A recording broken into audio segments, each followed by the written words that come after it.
ശബരിമലയിലെ യുവതീ പ്രവേശന വിഷയത്തിൽ സുപ്രീം കോടതിയിൽ സമർപ്പിച്ച സത്യവാങ്മൂലം തിരുത്തുന്നത് പരിഗണനയിലില്ലെന്ന് തുറന്നു പറഞ്ഞ സർക്കാർ.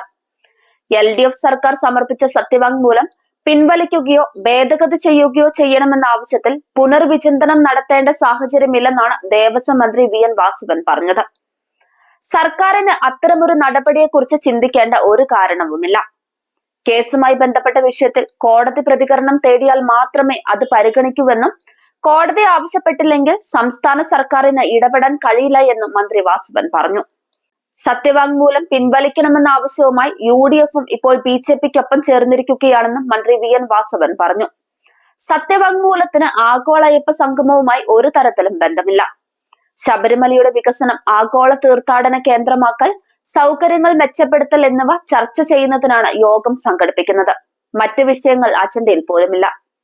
2018-19 പ്രക്ഷോഭത്തെ തുടർന്ന് രജിസ്റ്റർ ചെയ്ത കേസുകൾ പിൻവലിക്കണമെന്ന ആവശ്യത്തിൽ ഗുരുതരമായ സ്വഭാവമുള്ളവ മാത്രമേ നിലനിൽക്കൂ എന്നും മറ്റെല്ലാ കേസുകളും കോടതിയുടെ അനുമതിയോടെ പിൻവലിക്കുമെന്ന് മുഖ്യമന്ത്രി വ്യക്തമാക്കിയിട്ടുണ്ടെന്നും വാസവൻ പറഞ്ഞു. ശബരിമലയിൽ എല്ലാ പ്രായത്തിലുമുള്ള സ്ത്രീകൾക്കും പ്രവേശനം നൽകുന്നതിനെ അനുകൂലിക്കുന്ന സത്യവാങ്മൂലം പിൻവലിക്കാൻ ഉദ്ദേശിക്കുന്നുണ്ടോ എന്ന് സംസ്ഥാന സർക്കാർ വ്യക്തമാക്കണമെന്ന് പ്രതിപക്ഷ നേതാവ് VD സതീശൻ നേരത്തെ ആവശ്യപ്പെട്ട കാര്യമായിരുന്നു. ശബരിമല യുവതീ പ്രവേശനം വീണ്ടും ചർച്ചയാക്കാനുള്ള പ്രതിപക്ഷ നീക്കത്തെ മറികടക്കാൻ തന്നെയാണ് CPMന്റെ തീരുമാനം. യുവതീ പ്രവേശനവുമായി ബന്ധപ്പെട്ട ഹർജി കോടതി വീണ്ടും പരിഗണിച്ചിട്ടില്ലെന്നാണ് CPM നേതാക്കൾ വ്യക്തമാക്കുന്ന കാര്യം. വിശാല ബെഞ്ച് ഹർജി പരിഗണിക്കുമ്പോൾ നിലപാട് കോടതിയിൽ പറയാമെന്നാണ് CPMന്റെ തീരുമാനം. ശബരിമലയിലെ യുവതീ പ്രവേശനം തൊട്ടാൽ പൊള്ളുന്ന വിഷയമാണെന്ന് CPMനോളം അറിയുന്ന മറ്റാൾക്കാർ ഉണ്ടാകില്ല. യുവതി പ്രവേശനത്തിന് ശേഷം നടന്ന ലോക്സഭാ തെരഞ്ഞെടുപ്പിലുണ്ടായ തിരിച്ചടി മറികടക്കാൻ വീട് വീടാന്തരം കയറേണ്ടി വന്നവരാണ് നേതാക്കൾ. UDFും സംഘപരിവാറുമായിരുന്നു പ്രതിഷേധത്തിന്റെ ഗുണഭോക്താക്കൾ.